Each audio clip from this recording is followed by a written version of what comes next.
Gusto kong mailhan og mapasakan og kaso ang motorista nga nagamiligot sa nang misangpot kinis pagkalukapa sa traffic enforcers nga mudakop unta kaniya.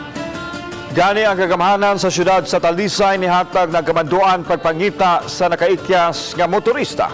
Kini aron mahatagan og hustisya ang nahisgutang traffic enforcer nga igo lang ni buhat sa iyang trabaho. Ang report ni Chona Carrion.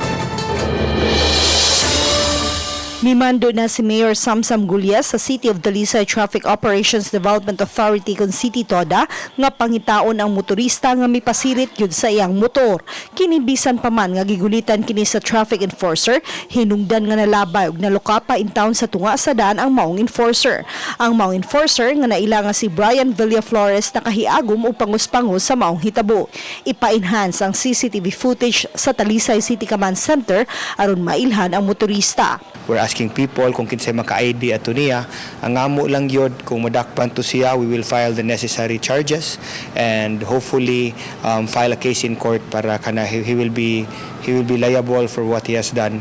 Gidugang sa mayor nga dinhi makita gyud ang mga sakop sa City Toda nga nagtrabaho gyud og tarong. Apan way swerte kay adunay gyud mga motorista nga magdumili pagtahod sa balaod.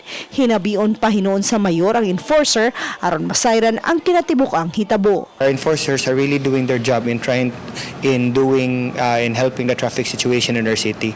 Nalagiuban na gipangutana, gisita, human ni-resist arrest human, may gani wa ato siya maligsan kay gobi ato ang daan atong panahon na. Uban ni rin ang Tiquiniones, Chona Carrion, Balitang Bisdak.